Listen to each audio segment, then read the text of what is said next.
Welcome to Sustainability Now, solutions to shape a world that works. Designed for everyone interested in responsible stewardship of the planet, covering food, energy, housing, water, waste, health, economics, and consciousness. Welcome to your community, Sustainability Now, with your host, Mira Rubin. Welcome, everybody, to Sustainability Now, technologies and paradigms to shape a world that works. Today, I am very excited to introduce you to Roland Vandermeer.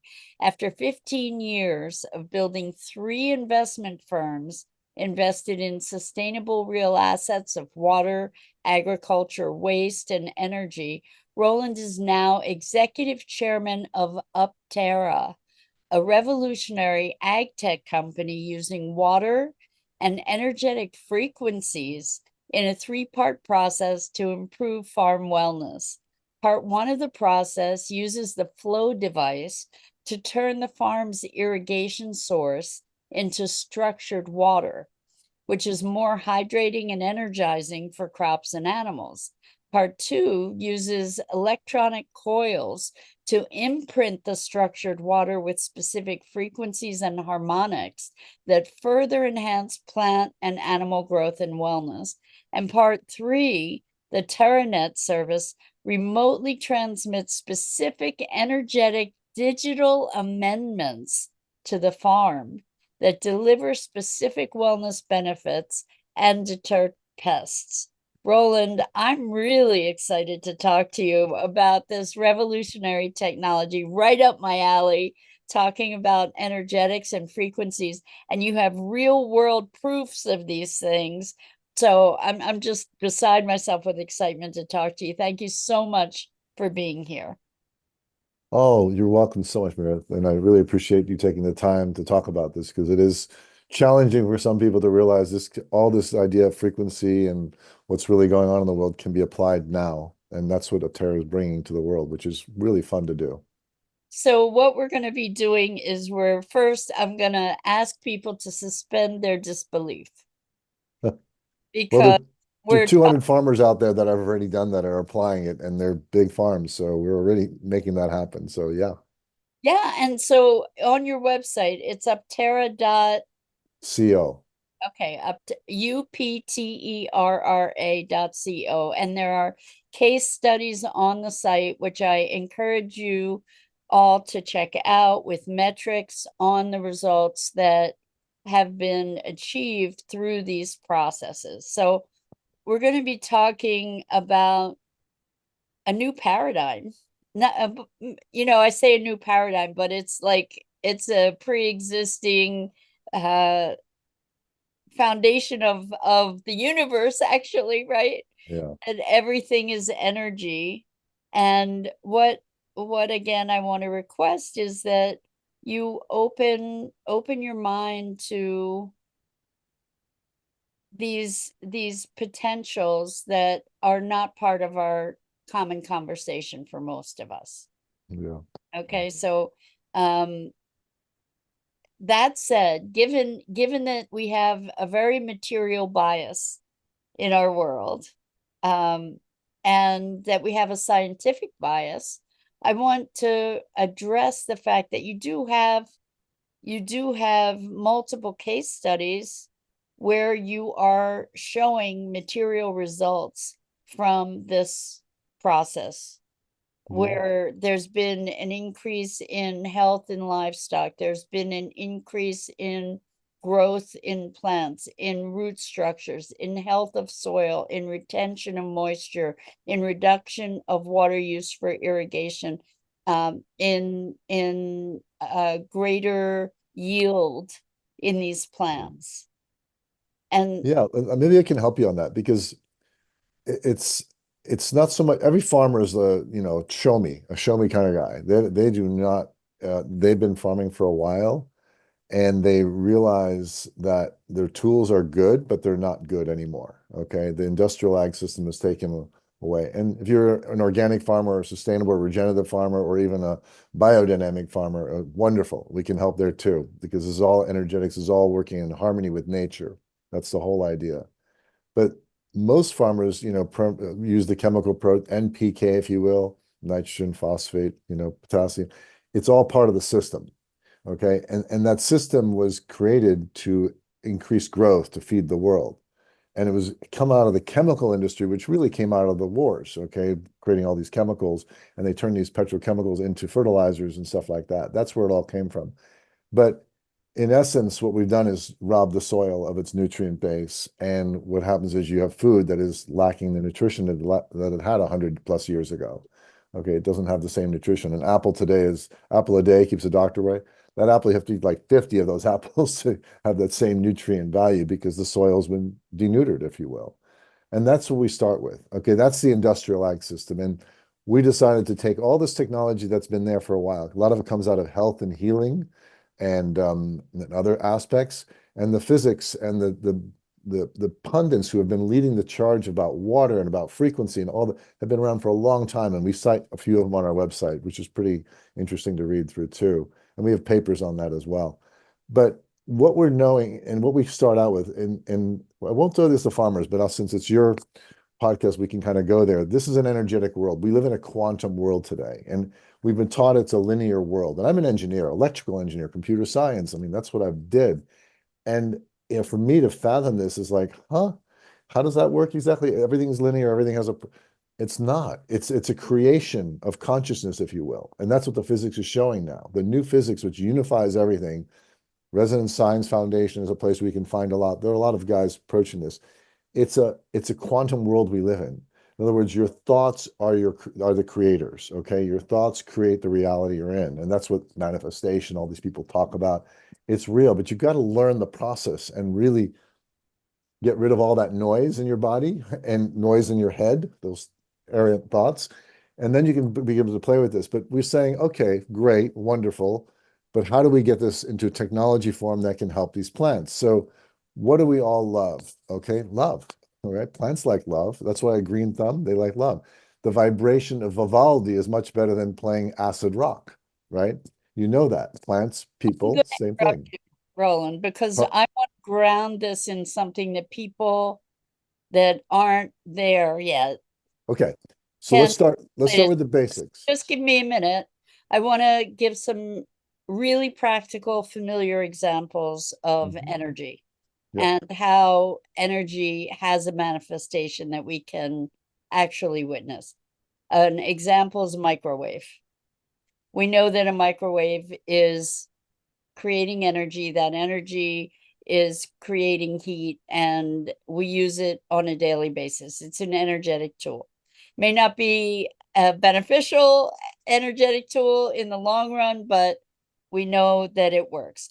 Another example is like a TENS unit, where we have energy stimulation, electrostimulation of muscles, of cells that helps to generate healing and ease in our bodies.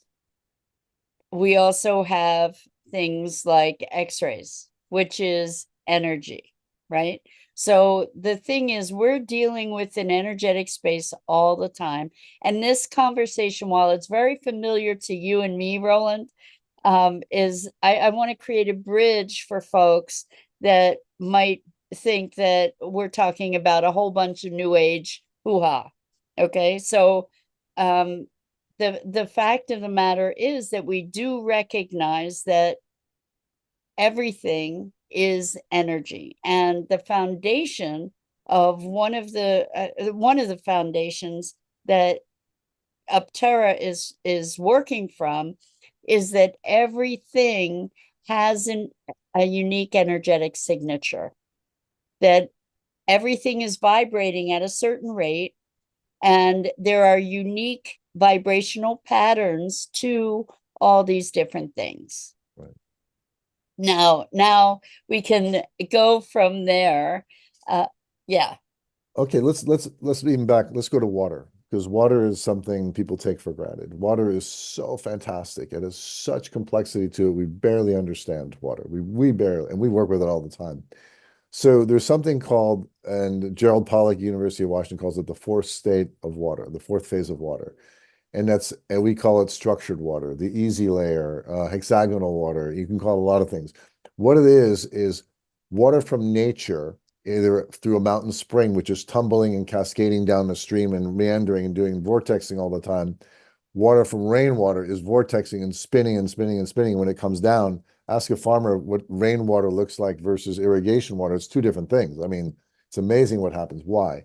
It's full of energy. Amazing the impact that it has on the plants, that the plants look different when Whole they're different, on than they do when they're irrigated. right. Okay. So it's much better to use rainwater than irrigation water. And what happens is the water forms hexagonal bonding angles. Okay, the molecules start forming like a liquid crystal, if you will. Snowflakes are hexagonal bond angles too. But when it's in a liquid form and it does that, it actually has more bioavailability. Your body, every cell in your body wants structured water. It doesn't want bulk water. It wants the structured part. So it selects those careful structured molecules out of the water. When you give it more structured water, you need less water. So all of a sudden your water level goes down by a third or more. It's more bioavailable. Absolutely. The cells want that water. I think it's an opportunity in this conversation to cite the work of Emoto. Many of us are familiar with Emoto, who did all kinds of experimentation with freezing water that had been conditioned with certain thoughts, emotions, where someone would meditate on love and then the water would be frozen and it would show a different structure than if that water had not had that intention communicated to it. And there's also a wonderful, wonderful magical book from Veda Austin, Veda Austin, called The Secret Intelligence of Water, that's absolutely mind-blowing. And what we can think of about water, to your point that we know so little about it, is that water is a liquid crystal. And when we talk about structured water, we're talking about organizing that crystal in a certain way that then allows it to be more available to our system, which is 90-some% water. Okay, now pass it back to you, Roland. Yeah, in fact, it becomes more coherent is the word we use. You can see the structure of it is very coherent. You go to a website, you'll see images of coherent water, which is structured water. And it's much, it can actually do a lot of things for the plant and the human body. You should only drink structured water. Okay, that's just the truth. And you can bet devices online. There's some better, some worse, but structuring water is important. When you feel structured water, when we irrigate, like we do this golf course, just to show them that you should be doing structured water, it's slippier. It feels like really slippery. The viscosity changes and your mouth, it swishes around different. When you shower with it, it feels like soft water. It feels really good on your skin. Funny thing, if you wash fruits in structured water, they'll actually sustain themselves longer than they would without that. So structured water does a lot of benefits by itself. The next level, and where you're getting to energy now, that's where it gets really interesting. What I want to, before we do that, I want to dig a bit more deeply into this idea of structured water. Sure. Because I want people to understand how you and your system are structuring water. So we talked about the vortexing that happens as water's moving through the atmosphere or it's moving down a creek. I mean, anybody who has tasted fresh spring water knows the difference, can feel the difference, maybe on an intuitive level even, but a taste level, there's a difference in that water versus tap water. So how are you achieving this structured water in the process that you UpTerra? Yeah, that's a good question because the problem was doing a gallon of structured water is kind of easy. You can use magnets, you can use electricity, you can use plasma. There's all sorts of devices which people do, or even ceramics in the right way. You can play with them. Crystals, putting crystals in water can do it. There's lots of cool ways to do it. We had to do it at 1,000 gallons a minute though, which is a whole different paradigm. So we couldn't use electricity or magnets or because they're not reliable in the field. Things can break and die. So we use the mechanical means. We're vortexing and spinning the water in our devices. And there's several ways to do that, but we chose one that Victor Schauberger from way back when in Austria figured this out. And there's divine ways to structure water, and we used a lot of his ideas to kind of come up with a system that would structure at that volume and speed. And that is table stakes. But home devices can just spin them, magnetize them. Most people are spinning, and you can find some really fun devices for that.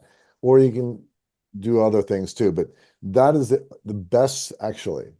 If you were so inclined, you could meditate on your water for 10 minutes if you really went to a deeper state and imbue it with that energy too, with love and God and whatever else you want to put in that, and really see it as healing. You can do that. We've tested the difference, and a really good meditator can actually accomplish the same thing.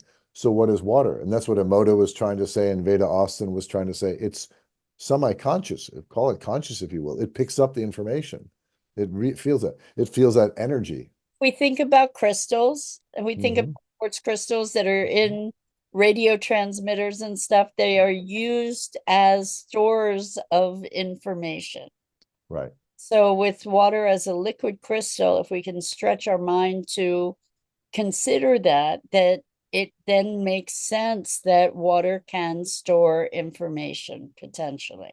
So And it doesn't really lose that information. That's the most amazing part. It keeps that information a long time. You can do it using UV light. Exposure to a lot of sun will unstructure things. It will lose the information too.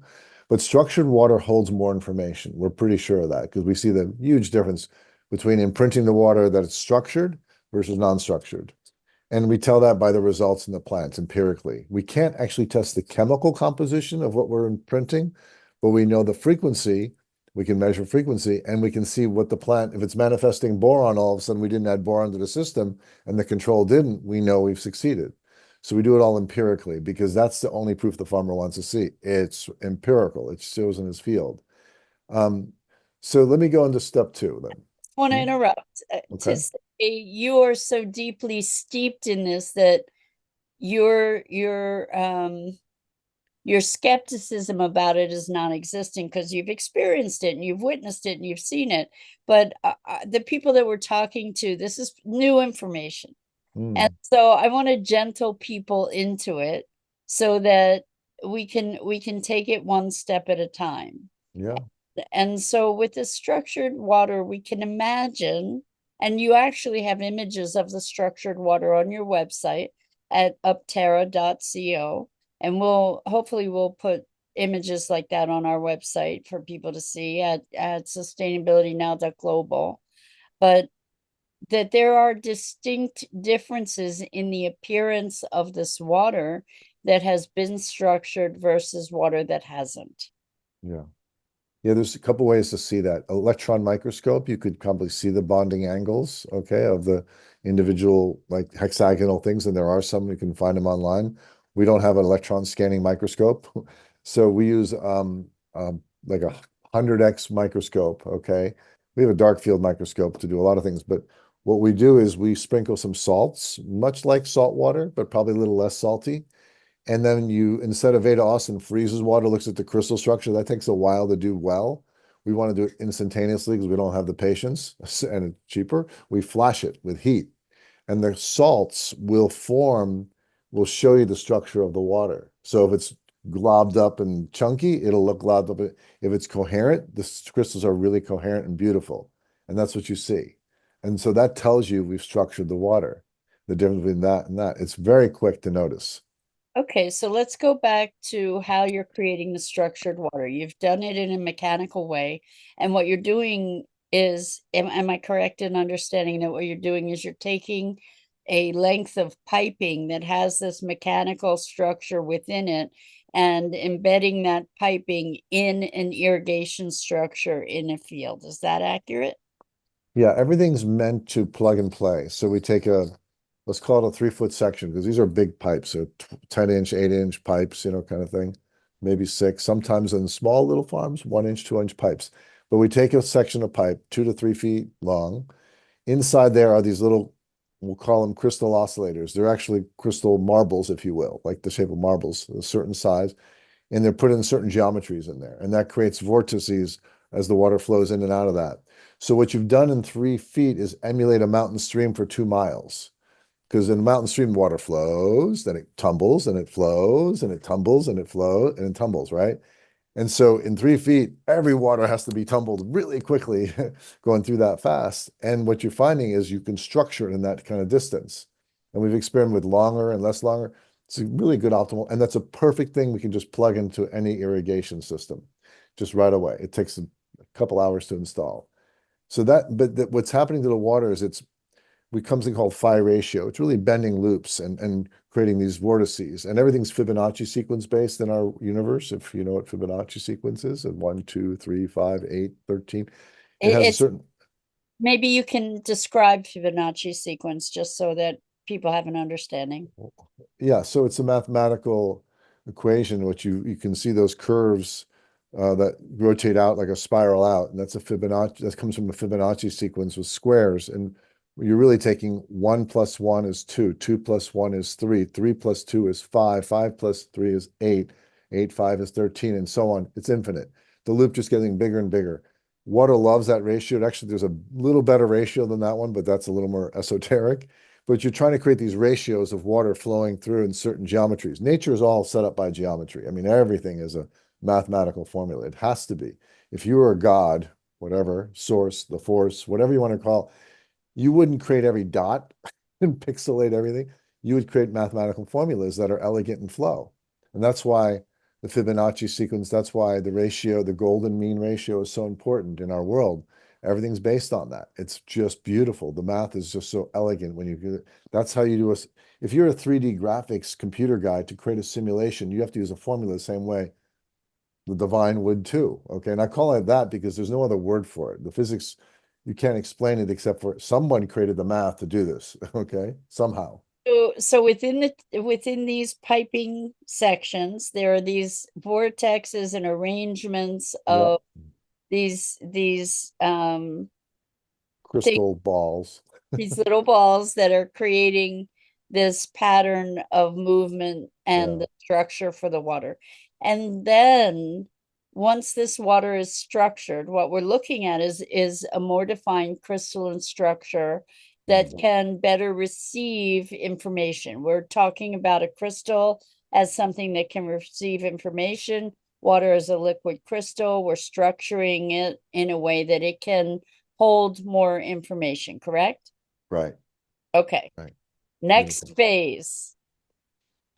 Now we get into everything has an electronic signature or a frequency signature, a resonance signature. And if you put it on an oscilloscope, little scope that the physics have, you can see that, nitrogen has a frequency of 3.2 xxxx terahertz, has a frequency. Everything has a frequency.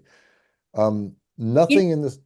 let me just, I just remembered when I was taking a course in organic chemistry years and years ago, there was a spectrometer, I believe, Right. and we would be able to put different chemicals on the spectrometer and we would see different patterns for each chemical.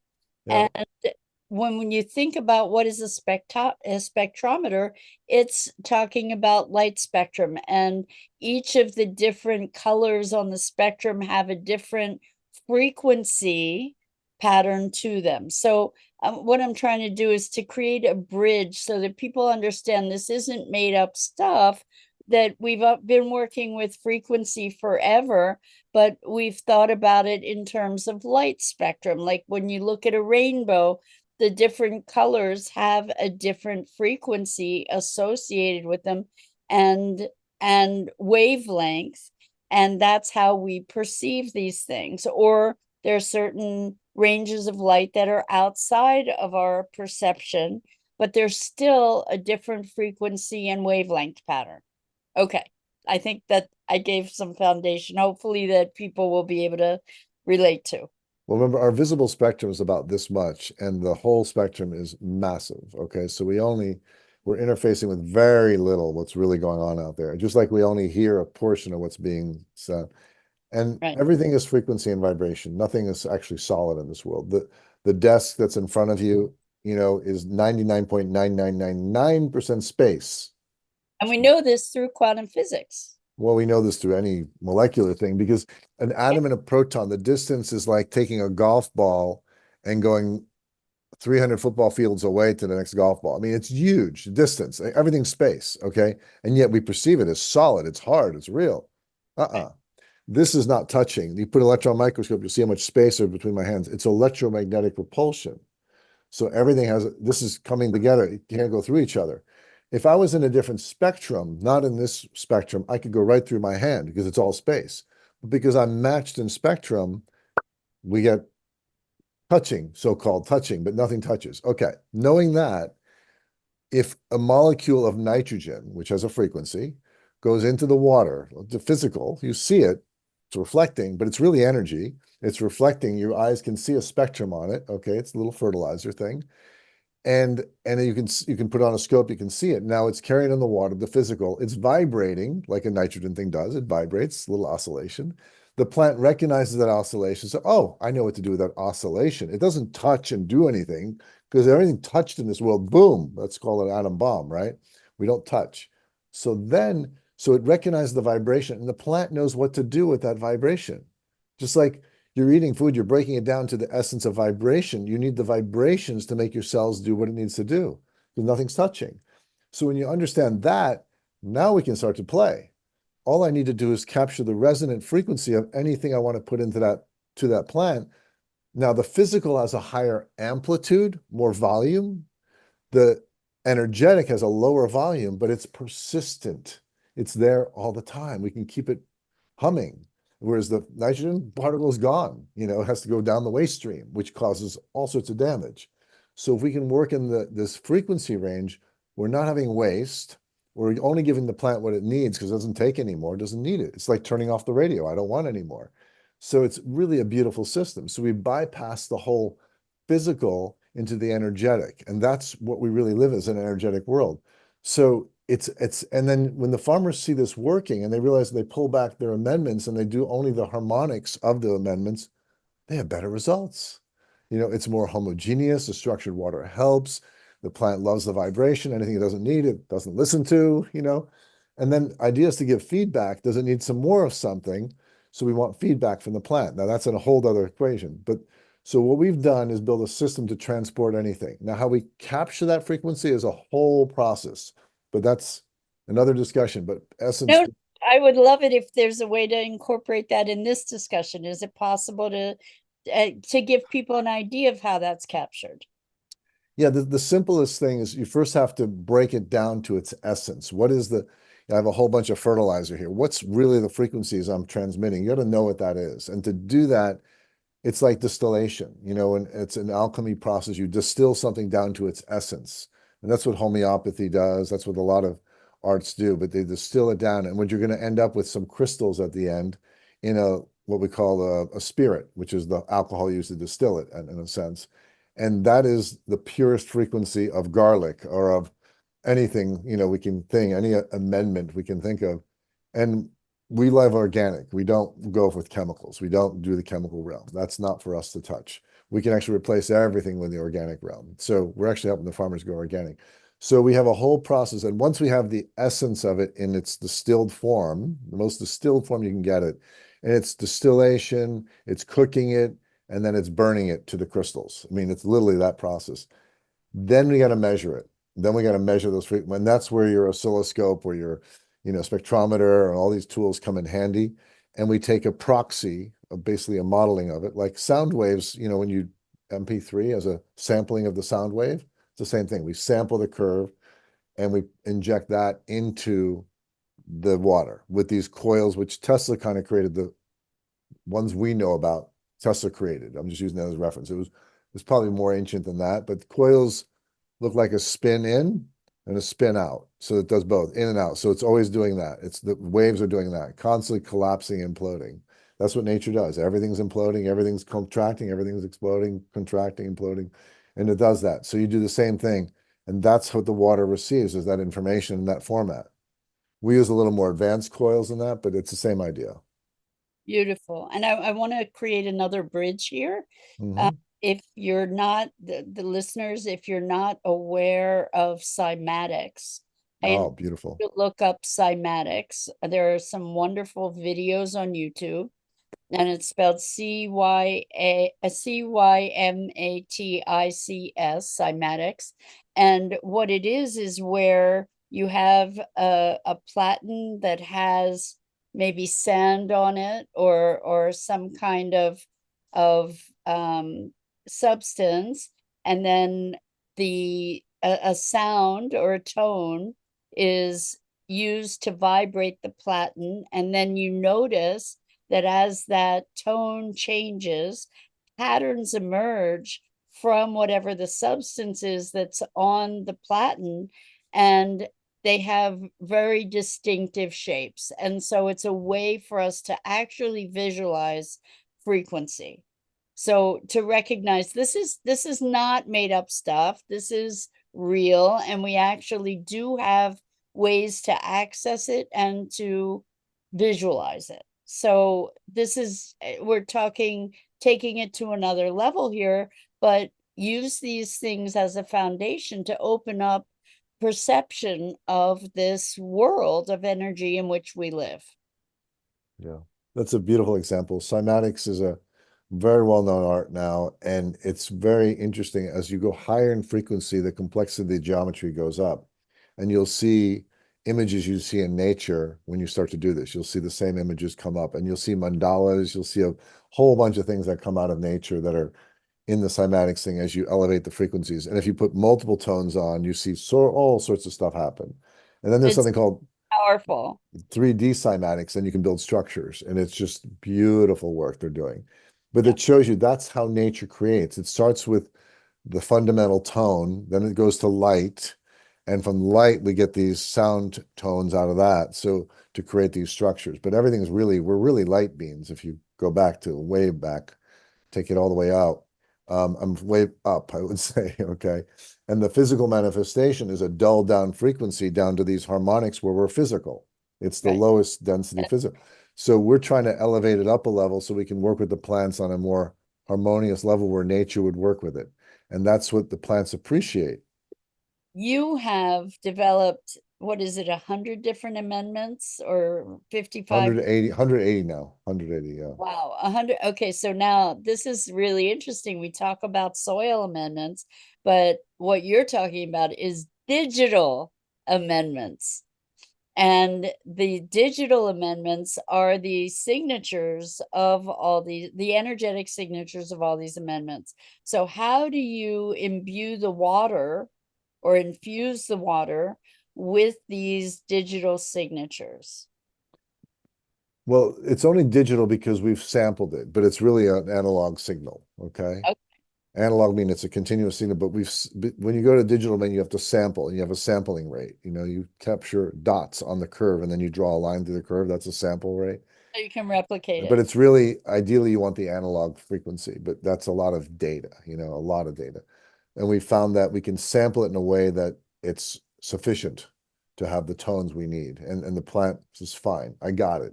Because only one, say I had a, you know, there are two different frequencies. I'm holding up two things.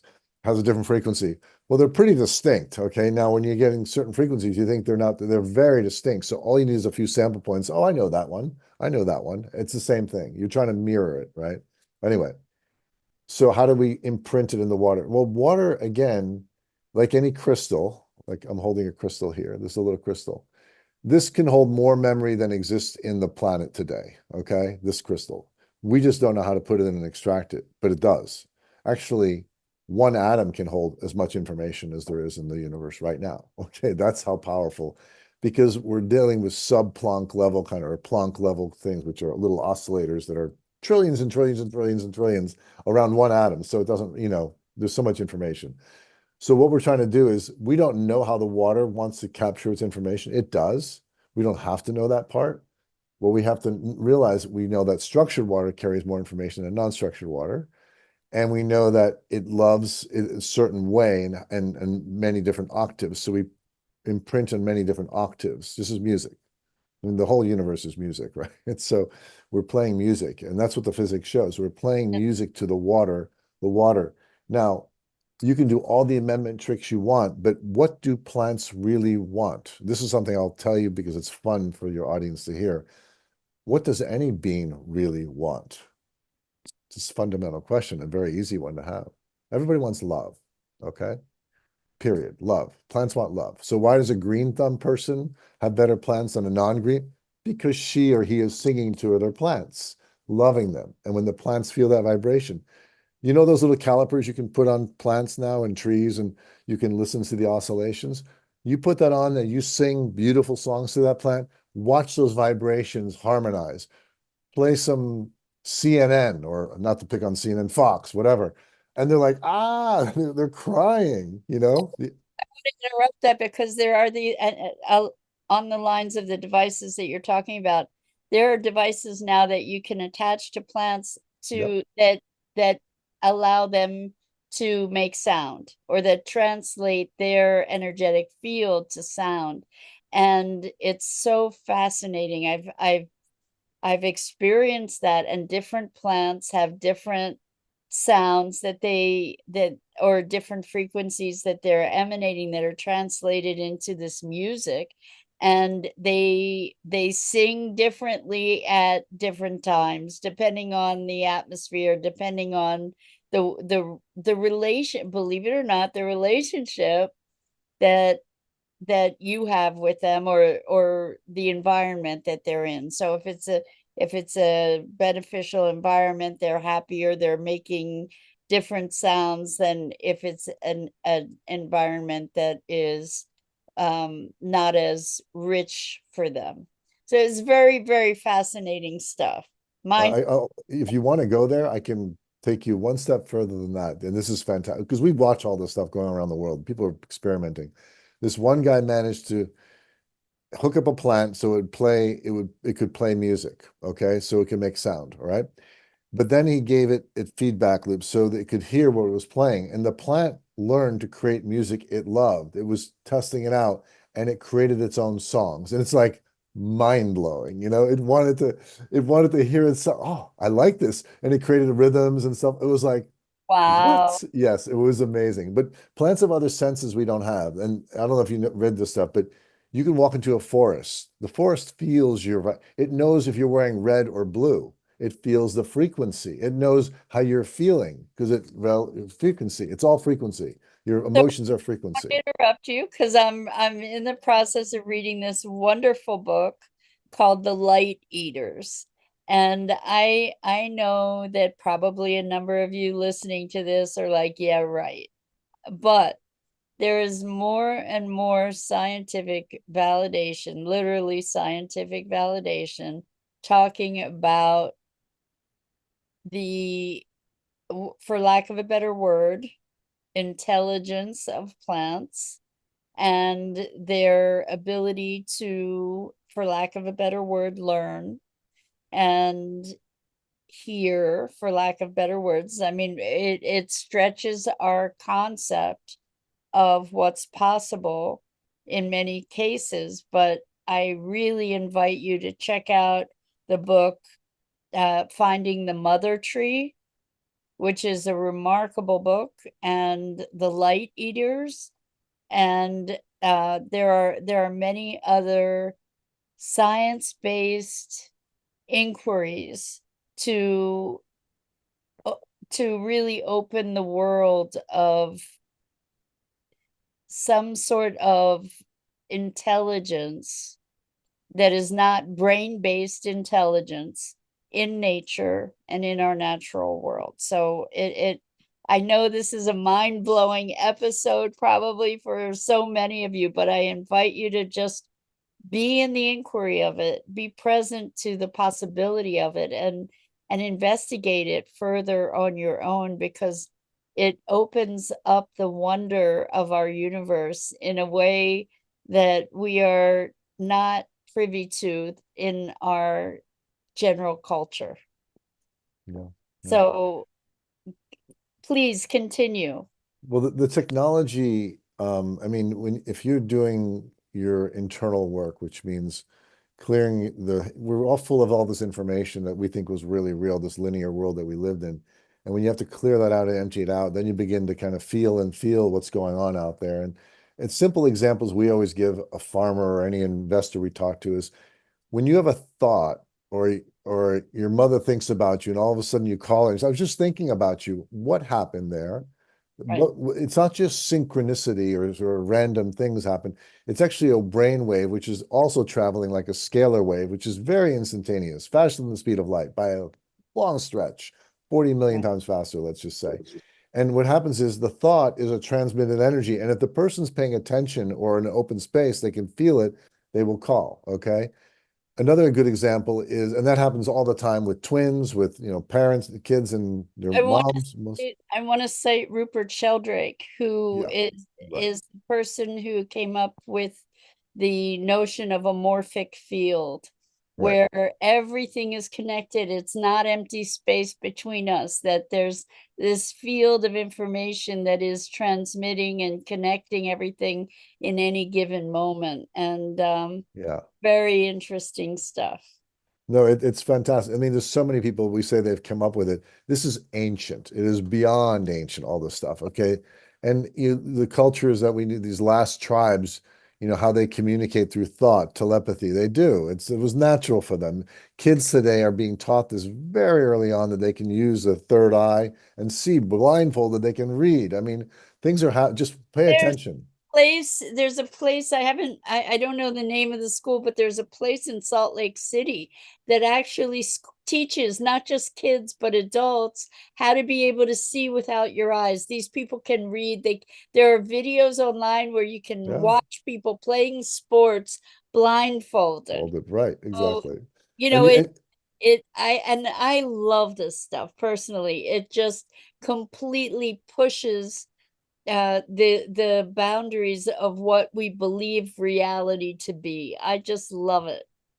right. And what we're learning, I mean, this is something that was known forever, that we are going to go through this transition back to what we are, which are these incredible co-creators of the universe. Okay. So what we believe comes true. And that's what happens in these mystical, and believe me, being an engineer was so hard for me to see. They're like, what are you talking about? But think of it, a guy sitting there in church, and we'll go to like the Southern Baptist church, whatever, with the preacher sitting there, and he says, I will heal you. Do you believe in God? Yes, I do. Do you believe in he can heal you? Yes, I do. You've now just committed, yes, yes, yes. And everybody in the audience says, yes. Bam. What do you think happens? We change reality on the spot. That whatever, that leg that was broken, that tumor that was there goes away. Not because it physically touched anything, because the belief system that shows you consciousness creates, everything. And when you see it done in person, you're like, I can't believe it. And we've witnessed a tumor just collapse and things like that. It's like, you can find it, do the research. It's all there. So what we're learning is we are the creators of this universe. Now, short term, we have to build the technologies that let us believe that we can actually do it. And then we'll start to do it ourselves more and more. But we're seeing more, I'm seeing more investors come to me. I had an epiphany. I went to Joe Dispenza. I I saw was Greg Braden. I saw, whatever. And I was like, this is real. Like, yeah, we're all discovering it ourselves. We're all coming into this mode. And that's what's going on. so So, wait. I just want to recommend another book called You Are the Placebo by right, Joe Dispenza, where he right. cites a number of scientifically validated instances of what we might call mind over matter. Yeah. So I just want to bring this back though, because I know that there are going to be people like saying, oh, yeah, right. But I want to bring it back to the fact that you have proof on your website. Well, And it's more than proof. I'm going to pick every farmer always starts with, huh? And then we do an A/B trial. Every farm is a test case. Okay. So we come in, we do control, we do test, and they see the difference. The next year they buy and they start buying. Okay. That's what happens. They see it. And unless they see it and feel it, it's going to be hard for them to kind of calibrate it. But even if they don't know how it works, they know it's working. And once they begin to believe it's working, it'll work better because, again, your belief system affects your field. And we always say if you could afford a monk on your field praying 24/7, that would be the perfect thing to do. But most yeah, people can't afford a monk praying on their field, okay? But this is all the technologies that we should be all looking at are the ones that deal with these resonance and harmonics that we're talking about, because we can cure waste problems, health problems, agriculture, food, clean water bays, anything with this concept. This is not alone to agriculture. This is across the board. And I'm seeing these plays everywhere. and this is, I have a venture background for 20 years before I started doing real assets. When something goes into the field of information, it's amazing how many people pick up on it at the same time. It's like, how is that possible? We just funded the startup and there's 5 more like it. Like, where did that come from? But once it is in the field of information, people that are relaxed and tune into it can bring it in, and they're going to create it their way, a little differently, always a little differently, but they're picking up the same information. Oh, we can create this thing. There's not an original thought out there. It's all coming from the field. So, Roland, I want to talk about a story that you shared with me about pests because and actually I just want to say years ago I was exposed to studies in a farmer's journal, I think it was like a published farmer's Mhm. journal Mhm. from Amish farmers who were Right. using radionics, which again is energetic frequency to control pests in their fields. And you had a couple stories about pests, particularly about mice with chickens. And I would just love it if you would share that story again. Please suspend your disbelief. A lot of you are going to think this is outrageous and insane, but you just have to hear this story. It's awesome. Well, I'll start with the aphids and ladybugs, which Okay. makes it easier to understand. So again, we can do an overlay remotely onto the same field and transmit remotely to our devices out in the field. Okay, so just assume that for a Which is sec. an outrageous concept to begin with. So let's look at how you're doing that. You're getting Uh, a GPS coordinate. you have an image, a unique image of the field, which is a high definition image of a person, of a field, of a plant, doesn't really matter what. Because everything's a hologram of energy projection, okay? Like nothing, this 3D world is actually a projection of a hologram. So if I take a picture of something, that picture is unique to that field. It is unique. There's no other field it could be. Like the picture of you, you're unique, right? So it represents you. So therefore, if I treat the image, it's energetically connected. It's a hologram. Holograms are the things you smash and break up the pieces, but you have the same image in little pieces, right? That's a hologram. So it's the same thing. This is a piece, a fractal of that field. So if I treat this, I'm actually treating the field, okay? Because it's all energy. So that's something that you have to understand. And that's how the whole concept of radionics really works. Which also like stretches the imagination for most of us. You got So to do some research on radionics, and we this, use this to and connect. yeah, suspend the disbelief for the moment. Well, Anyway, it's been around for over 100 years, but people have been doing it. In fact, there's so many practitioners in Russia and China and Europe, and now more and more in the US. Okay, but it's being used, and the Amish use it too on their fields because they figured out it works really well. We use it too as an overlay, okay, in addition to everything else, to help mostly with pest issues and stuff like that. So aphids, you can spray for them to kill them and all that. Not very healthy for the plant and the food you're eating. or the Um, source, Pardon? or the water source, Or the water. Anything you spray is kind of could be awful. You can use a bunch of things, but what they really don't like is ladybugs. So if you're a real purist or organic farmer, you're going to put some ladybugs in your field. They're going to eat the aphids.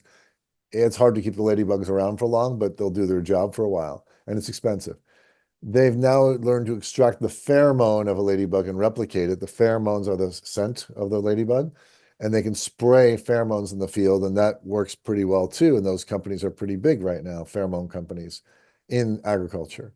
Well, we do is take the energy of a ladybug. Okay, same idea. He has a certain energy to him, so or she, whatever a ladybug is. And we take that energy and we'll project that into the field. And the aphids say, "Oh, ladybugs, we're out of here." They run, they literally run out of the field as fast as they can go. They don't go fast, but they go. And that worked really well. Okay. We watched it in our lab. We saw them actually crawl out of one bed and go to the next bed, which didn't have the projection going on. They just literally crawled across the wires. It was hysterical to watch it. And the fields, they do the same thing. And what we like to do is send them to a barrier crop, which organic farmers use a barrier crop sometimes. Oh, pest, go eat over there. Don't eat my plant here. I'll give them something sweeter over here. So we'll send them to a barrier crop and do an attractant there. Okay. That's what an organic farmer does. So we'll do the same thing. Okay. So that worked really well. So when we had this, we also worked with chickens because the chickens won't love structured water. In fact, cattle love structured water. Dogs love, You put a bowl in front of a dog, 9 times out of 10, he takes the structured water instantly. He knows, he feels the energy of it. Cattle, unbelievable. All the cows will go over here and drink over here and not over here. It's like, what? And they love it. They just think it's better for them. And you see big health improvements. Okay.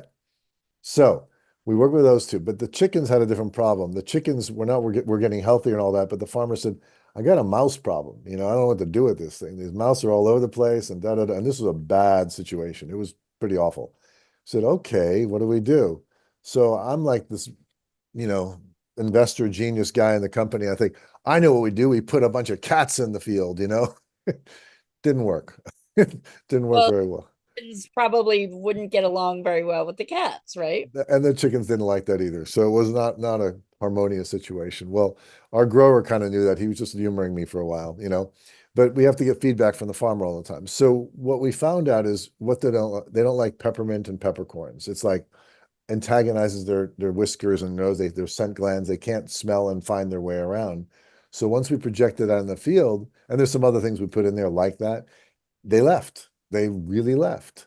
And what was stunning is they left within a day or 2 days, I would say they were gone. Like they just couldn't hang out anymore. And the farmer says, I don't believe it. This is amazing. There's no way. So a week later, we turned it off because he said, turn it off. A day or two later, they come back. They're all back. He's like, oh, I want to do it again. Like, okay, but that's the last time we're going to do this because animals aren't stupid. They'll figure things out pretty quick, especially mice. Turn it on and they leave. Okay. And we thought, problem solved. And then 4 weeks later, he called up, they're back. Like, what do you mean they're back? Like, well, they're down the street in my daughter's house. So he was really upset. So he's like, oh, shoot. So can you help me out? So we put the frequency profile on the house, and sure enough, a day later, they were gone. And it's from that, now we're in a bunch of corporate trials with chickens, a bunch of places. We don't love the idea of being in the mouse solution because we can do it, but it's not as reliable. But the birds are healthier. They're more weight gain per food. They're not getting as sick. They're not dying, which is what a lot of chickens do in these coops. And their stool is solid, which never happens, which is like, wow. So there was like big health gains, for the chickens.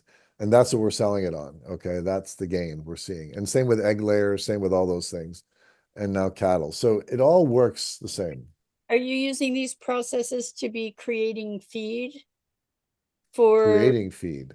yeah, for chickens Well, and if the farmer, that's a farmer who's growing, if they use our system, is yeah, sure. But we're not vertically integrated that way. No, we're selling farmers that, we're selling poultry guys that, we're doing that. So we're early days here. We're less than 200 farms, just over, and well, next year we should be closer to 1,600 to 1,000. I don't know. So it'll be much bigger.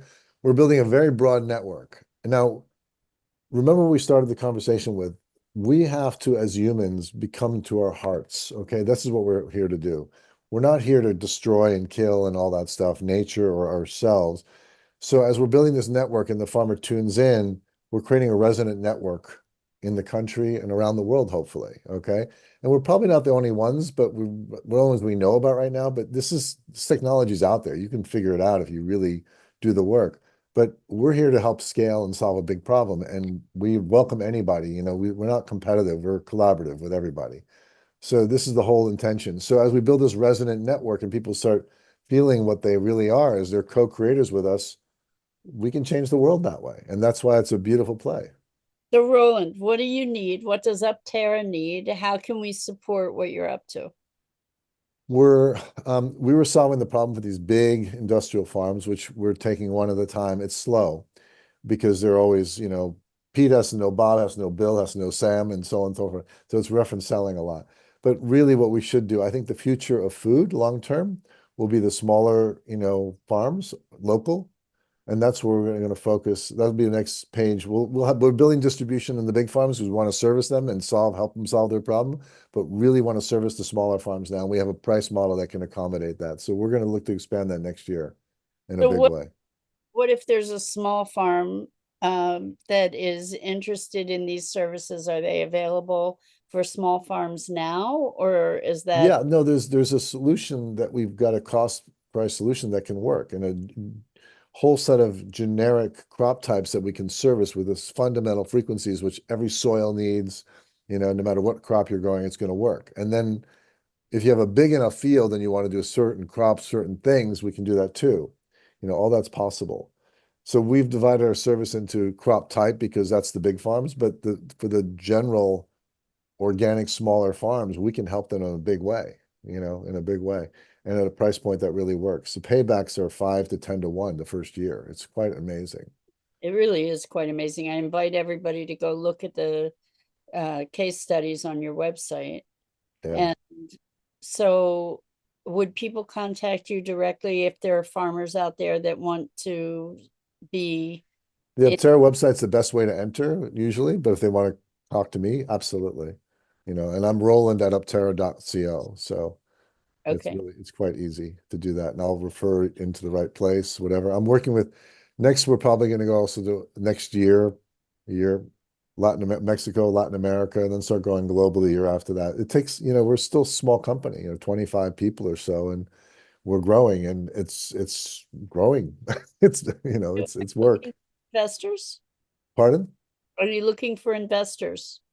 For the next leg, we might. We have enough capital in the bank to grow for another couple of years easy, but we want to expand beyond what we have right now and help smaller farmers, and that's going to take more capital. We got to build a little more infrastructure to do that. Sales infrastructure and the support infrastructure to do that. Okay, so there's all kinds of opportunities for people. Yeah, we're absolutely willing to talk if there's really interest there. Yeah. So is there anything I should have asked you that I didn't ask, Roland? About UpTerra, no. About what we're all here to do. We're all here to work together as humanity and share and collaborate and love one another. And and you wouldn't have found me talking this way 4 years ago. I just wouldn't have said these same words. It's just not there. But once you realize who we are and what we're all about together, we're all one. And you've heard these words, but they really do matter. And I remember I did some journey work, some personal deep work, and we're here for 3 reasons. And it's a very simple lesson. One, to experience this beautiful being we're in, like I'm not calling myself beautiful, but these amazing bodies that can do incredible things, and can taste and feel and play and do all that. The second is to create whatever you want to create. This world's a creation world, and we're learning it's from our consciousness. Right now, we think it, we build it, we do the hard way, but there's actually easier ways to do it, which we're learning. The third and the most important thing is to love one another, and everything else is obfuscation, but it's all about love. And that's when you do your deeper work, you'll see that's what it's really asking us to do. That's what the message is from all the great religions of the world, the fundamental message, all the great pundits. It's all about, being in that state of love and caring for one another and then helping everybody. And there is no scarcity. Whatever you do not believe that for a moment. We know we can grow anything anywhere. We know there's plenty of water. We know there's plenty of food. That is a false paradigm, and don't believe it because we can see it right now. We can create it anywhere. In the desert, I can grow incredible things. So don't believe that true. Right now, we're suffering through that change, but it's going to change. So just know that and be confident in that. Thank you so much. Thank you so much for being with us and for shepherding this new paradigm into popular culture, hopefully. And thank you to all of you who listen and who spread the word and who have the capacity to stretch your mind enough to be open to new possibilities and ways of thinking and relating to the world that may be very different from what you're used to. So thank you very, very much.